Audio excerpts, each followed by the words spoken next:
तो पूरी कहानी पिछली हो गई। अब अपना टॉपिक है बंगाल का नवाब, यानी बंगाल कि बंगाल में कैसे कैसे कौन कौन नवाब बने। तो अब हम उसको देखते हैं, बंगाल के नवाब। तो आप कह सकते हो बंगाल का नवाब क्या सूबेदार रहा होगा, और बाद में पहले सूबेदार, और जब अपने को स्वतंत्र घोषित कर दिया तो वो अपने को नवाब कहने लगा कि हम यहाँ के बॉस हैं, शासक हैं, हम नवाब सूबेदार नहीं है। सूबेदार का मतलब होता है कि आप पीएम के अंडर हो और हम बादशाह के अंडर नहीं है, इसलिए वो सूबेदार शब्द हटा के अपने में नवाब लगा लिया, स्वतंत्र शासक।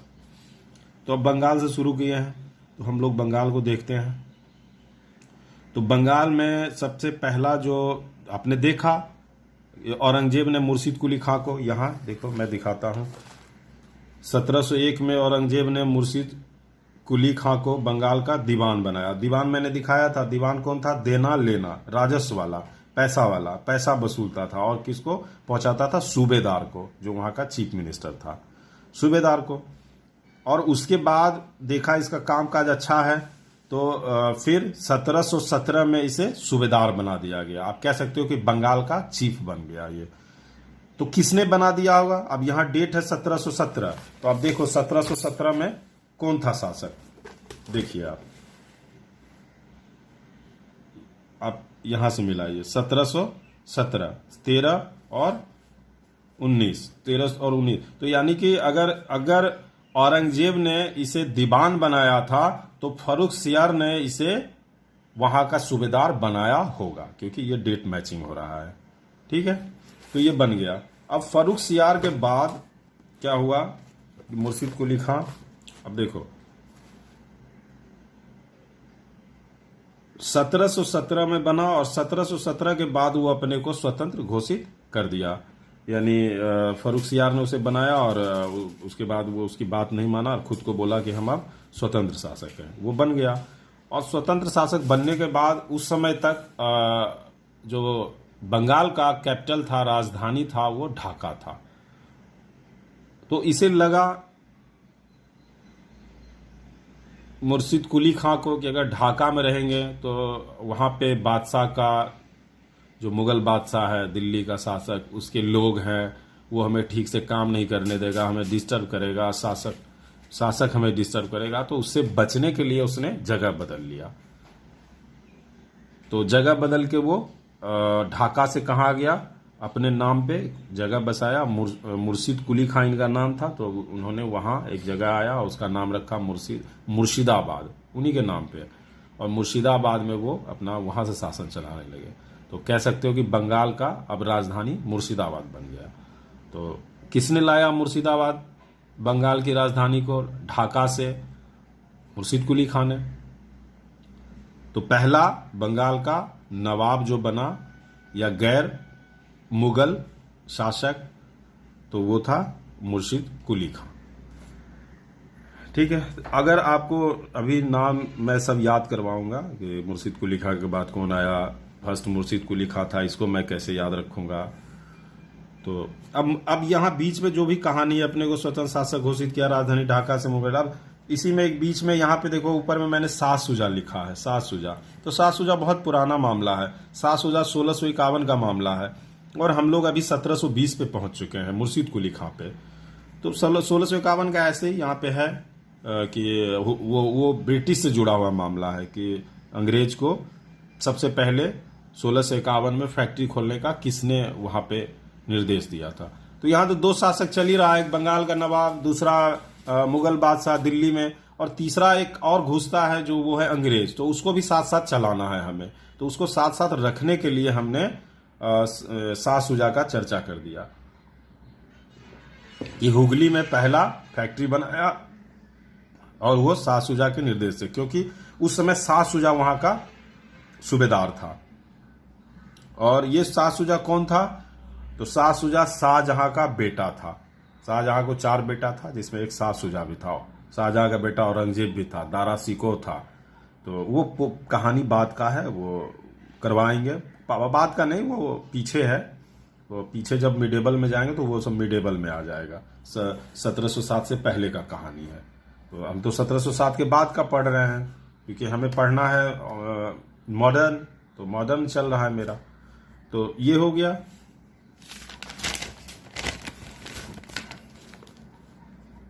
हाँ, तो अब एक तो आप जान गए हो कि सबसे पहले मुगल शासक के समय बंगाल का राजधानी ढाका था, और ढाका के बाद मुर्शिद कुली खान ने वहाँ के षड्यंत्र से, वहाँ के परेशानी से, डिस्टर्बेंस से बचने के लिए राजधानी को मुर्शिदाबाद ले आया।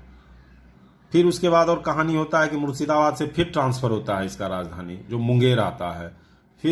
फिर मुंगेर से राजधानी को उठा के फिर मुर्शिदाबाद वापस ले जाया जाता है, और मुर्शिदाबाद के बाद अंत में राजधानी पहुंचता है कोलकाता 1772 में। तो ये बीच में कहानी है कि कौन कहाँ मुंगेर ले जाता है, कौन फिर मुर्शिदाबाद वापस ले जाता है। तो आप ये जान लो कि सबसे पहले बंगाल का राजधानी ढाका, ढाका के बाद मुर्शिदाबाद, मुर्शिदाबाद के बाद मुंगेर, मुंगेर के बाद फिर मुर्शिदाबाद, फिर मुर्शिदाबाद के बाद कोलकाता। और कोलकाता भारत का राजधानी 1911 तक बना रहता है। देखो मैं दिखाता हूं आपको कोलकाता का कहानी।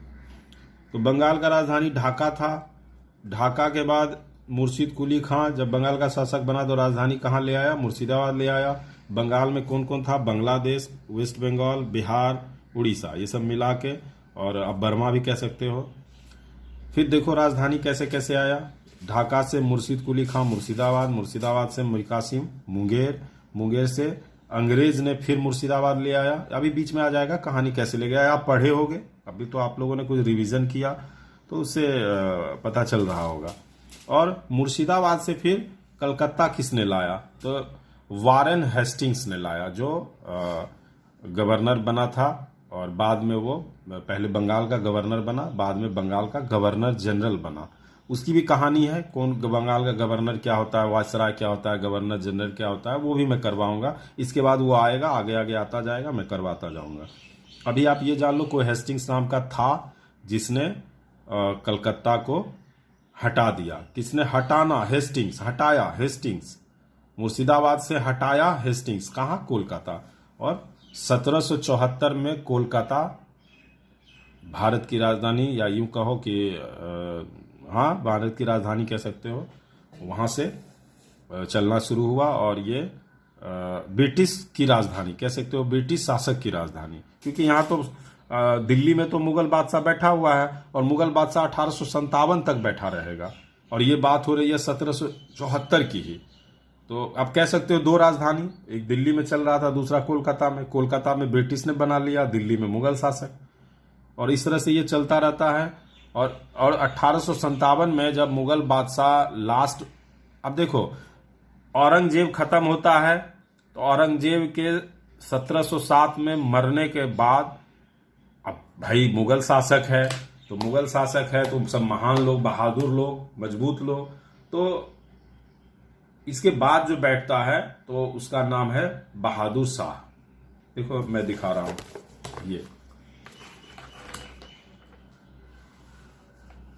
ये देखो, औरंगजेब के बाद कौन आया? बहादुर शाह, या उसी का दूसरा नाम था मुअज्जम या शाह आलम वन। तो बहादुर शाह या मुअज्जम, दोनों नाम से फेमस है। मुअज्जम भी कहीं कहीं देगा, कहीं कहीं बहादुर शाह। तो बहादुर आप कह सकते हो, औरंगजेब के बाद बहादुर लोग आया, और बहादुर पे आता है, बहादुर से आता है औरंगजेब के बाद, और बहादुर पे ही खत्म हो जाता है। देखो यहाँ पे, देखो लास्ट बहादुर शाह, और यहाँ बहादुर शाह 2 पे खत्म।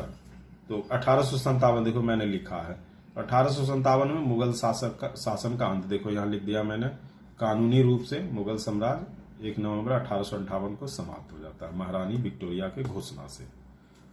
तो ये कहानी है। तो फिर क्या हो जाएगा? अंग्रेज आ जाएगा। तो अंग्रेज आप पैर जमाना शुरू किया।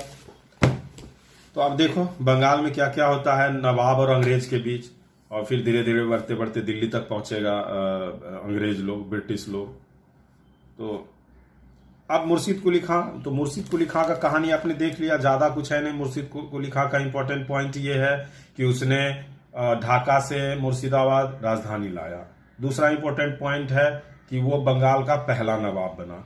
तीसरा एक इंपॉर्टेंट पॉइंट है कि उसने भूमि बंदोबस्ती, के लिए एक प्रथा चलाया था, एक व्यवस्था किया था, उसका नाम है इजारा प्रथा, या देखो मैंने यहाँ पे लिखा है इजारा प्रथा को इजारेदारी प्रथा भी कहा जाता है। तो ये किसने चलाया था इजारा या इजारेदारी? तो कुली ने।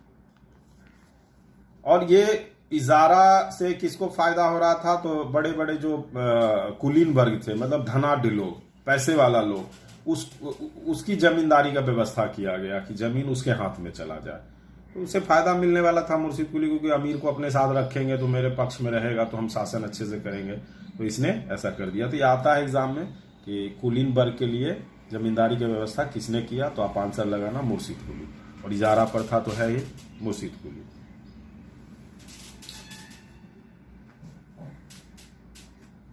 तो और कुछ भी नहीं है इसमें, मुर्शिद कुली खत्म। मुर्शिद कुली के बाद आता है शुजाउद्दीन। तो शुजाउद्दीन में खास इंपॉर्टेंट देखो, शुजाउद्दीन में मैंने लिखा है ये उसका क्या था, मुर्शिद कुली खां का दामाद था, नवाब बना। और 1776 में बिहार का नायाब सूबेदार अलीवर्दी खां को बनाया। इसने क्या किया? अलीवर्दी खां बिहार का नायाब, मैंने बताया कि सूबेदार से छोटा और भी अपने अंडर रखता था कि वो वसूल के लगान या मुझे रिपोर्ट करे कि हाँ क्या चल रहा है। तो उसने अपने अंडर में छोटे छोटे सूबेदार को बैठाया जो नायाब सूबेदार कहलाता था। तो अलीवर्दी खां भी उस समय बिहार का था। तो ये बिहार के एग्जाम में पूछता है कि बिहार का नायाब सूबेदार कौन था? तो आप अलीवर्दी खां लगाओ। फिर अलीवर्दी खां तो है, उसके बाद शुजाउद्दीन के बाद सरफराज आता है। और सरफराज किसका बेटा है? शुजाउद्दीन का। अब सरफराज क्या करता है कि सरफराज को अलीवर्दी खां गिरिया के युद्ध में हराकर हत्या कर देता है। और हत्या करने के बाद जब गिरिया के युद्ध में शुजाउद्दीन का बेटा जो सरफराज खां है उसकी हत्या करके और अलीवर्दी खां बंगाल का नवाब बन जाता है। तो अब देखो मुर्शिद कुली खां का वंशज नहीं है अलीवर्दी यहाँ का है बिहार का, और बिहार से फिर बंगाल का नवाब बन जाता है। अब अलीवर्दी खां में क्या इंपॉर्टेंट पॉइंट है? तो सरफराज खां में कुछ इंपॉर्टेंट नहीं है। अब अलीवर्दी थोड़ा आता है एग्जाम में। अलीवर्दी, मुर्शिद कुली खां, अलीवर्दी, फिर उसके आगे सिराजुद्दौला। तो अलीवर्दी खां नवाब बना, कहाँ का रहने वाला था, कहाँ का वो पहले नायब सूबेदार था? तो आंसर लगाना है बिहार का। उसके बाद वो बंगाल का नवाब बना। फिर अलीवर्दी खां की मृत्यु हो जाती है। मृत्यु होने के बाद उसको दो बेटी है, तो उसी का एक जो बेटा होता है यानी अलीवर्दी खां का नाती, और इसकी वही नाती जिसका नाम है सिराजुद्दौला। और आप लोग जानते हो प्लासी का युद्ध, बचपन से पढ़े हो प्लासी का युद्ध। ये प्लासी शब्द सिराजुद्दौला से ही जुड़ा हुआ है। तो आप मान लेना कि अलीवर्दी खां के बाद जो उसका नाती है सिराजुद्दौला वो बंगाल का, क्योंकि इसके पास दो बेटी ही थी, बेटा नहीं था, तो फिर नाती बन गया, तो बंगाल का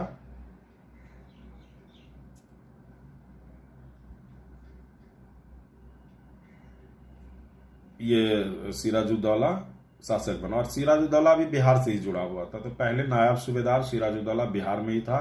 जब अलीवर्दी खां मरा तो फिर उसे बंगाल का नवाब बनाया गया। तो कभी आ जाए कि उससे पहले सिराजुद्दौला कहाँ का क्या था, तो आंसर लगा देना है बिहार का। पहले वाला बात जो भी आए तो बिहार लगाना, बाद कुछ भी आए तो अब बंगाल लगा दो, सही हो जाएगा। ठीक है। अब सिराजुद्दौला, तो सिराजुद्दौला आप समझ रहे हो कि प्लासी के युद्ध से जुड़ा हुआ व्यक्ति है, तो लंबी कहानी होगी। तो सिराजुद्दौला का थोड़ा लंबा कहानी हम लोग देखते हैं कि क्या है सिराजुद्दौला का। तो अब देखो, आप सबसे पहले बंगाल का नवाब मुर्शिद कुली खां के बाद सुजाउद्दीन के बाद सरफराज खां, और सरफराज खां अलीवर्दी खां को ले आया था। तो उसके बाद अलीवर्दी बैठ जाएगा।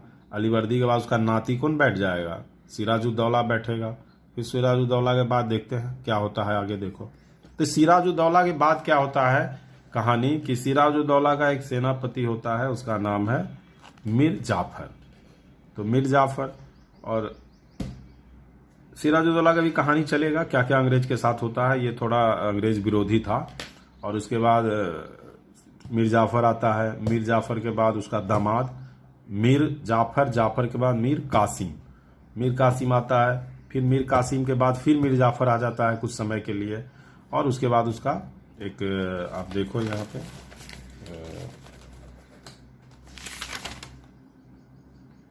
नजमुद्दौला। तो मीर जाफर के बाद उसका पुत्र नजमुद्दौला बनता है, और नजमुद्दौला के बाद क्या होता है कि वो बंगाल का नवाब उसको बनाया जाता है, पर वो किसी काम का नहीं है। फिर बाद में वही वारेन हेस्टिंग्स उसे वहाँ बंगाल से नवाबी का पद खत्म कर देता है 1772 में। तो हम 1772 तक, अभी 1717 ऐसे याद रखो, 1717 मुर्शिद कुली खां से स्टार्ट करके 1772 तक जाएंगे, जहां इसकी कहानी खत्म हो जाएगी। तो ज्यादा दिन नवाबी चलता नहीं, आप देख लो 1717 से 1772 तक, उसमें घटा लो 55 साल का है, 55 साल का इसका काल है नवाब का। तो अब एक एक करके नवाब देखते हैं, जिसमें मुर्शिद कुली खां हमने देख लिया। अब मुर्शिद कुली खां के बाद आपको सरफराज भी हो गया, अलीवर्दी खां भी हो गया। अब सिराजुद्दौला थोड़ी लंबी कहानी, क्योंकि प्लासी का इसी का टाइम में होता है, तो ये देखा जाए तो ये क्या था, अलीवर्दी का नाती था। और गिरिया का युद्ध आप देख लो, सरफराज के साथ होता है गिरिया का युद्ध, अलीवर्दी और सरफराज के बीच। तो गिरिया का युद्ध यहाँ थोड़ा ध्यान रखना है, सरफराज के टाइम में। और अब आ जाओ सिराजुद्दौला। तो सिराजुद्दौला के टाइम में एक मनिहारी का युद्ध होता है, और यहाँ पर का जो पूर्णिया का शासक जो शौकत जंग है, उसको पराजित कर उसका हत्या कर देता है। फिर देखो यहाँ मैंने लिखा है 1756 में यूरोप में शतवर्षीय युद्ध होता है 7 सालों तक, फ्रांस और ब्रिटेन के बीच। ये वर्ल्ड हिस्ट्री का मामला है, पर ऐसे ही ध्यान रखो 1756 में ये हुआ था। अब देखो एक घटना होती है कि अंग्रेज धीरे धीरे अपना पैर फैलाना शुरू करता है। पहले तो ऐसे फैक्ट्री खोलता है, फिर बाद में क्या होता है कि बहुत बड़ा किला बनाना शुरू करता है, मतलब बाउंड्री वाल देना शुरू करता है, घेरने लगता है जमीन। तो जमीन घेरने के कारण पता चलता है सिराजुद्दौला को कि अंग्रेज ब्रिटिश लोग इस टाइप से कुछ कर रहा है, तो नाराज होता है। नाराज होने के बाद, और फ्रांसीसी भी ऐसा कर रहा था, घेराबंदी कर रहा था। तो कहीं भी कोई भी अब जमीन घेर रहे हो, किसी का जमीन है घेरोगे तो हल्ला करेगा कि भाई मेरा जमीन क्यों घेर रहे हो, झगड़ा होगी।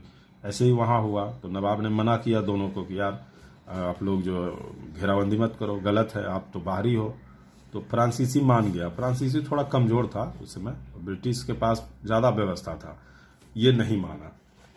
जब नहीं माना तो ये नाराज हो गया सिराजुद्दौला, और नाराज होके देखो क्या किया, कलकत्ता पे 1756 में आक्रमण कर दिया। अब ये लोग अब कहोगे कलकत्ता पे आक्रमण कर दिया, तो था कहां पे ये? तो अभी मैंने दिखाया था कि मुर्शिद कुली खां कहां ले आया राजधानी, मुर्शिदाबाद। जाहिर सी बात है ये लोग कहां से शासन कर रहा है, मुर्शिदाबाद से, क्योंकि मुर्शिदाबाद के बाद अब जो मुंगेर बनेगा राजधानी, तो मीर कासिम बनाएगा, और मीर कासिम अभी आया नहीं। तो आप जब तक मीर कासिम नहीं आता है तब तक आप ये मान लो मुर्शिद कुली से मीर कासिम के पहले तक, और यानी सिराजुद्दौला वगैरह कहां से कर रहा है शासन, तो मुर्शिदाबाद से। और मुर्शिदाबाद यहाँ बर्दवान के पास पड़ता है। बर्दवान से हावड़ा आपके भी ट्रेन से गए होगे तो पता है कितना दूरी है। तो फिर ये मुर्शिदाबाद से चल के कलकत्ता गया, वहां हमला किया। और हमला करने के बाद देखो 1756 में आक्रमण कर दिया सिराजुद्दौला। और कलकत्ता का नाम उस समय था फोर्ट विलियम, फोर्ट विलियम। और मद्रास का नाम फोर्ट सेंट जॉर्ज। तो फोर्ट सेंट जॉर्ज का भी चर्चा छोड़ दो। अब बम्बई ही नाम था। तो उस समय 3 शहर था, बम्बई, मद्रास और कोलकाता। कोलकाता का नाम था फोर्ट विलियम ठीक है, कोलकाता का नाम फोर्ट विलियम।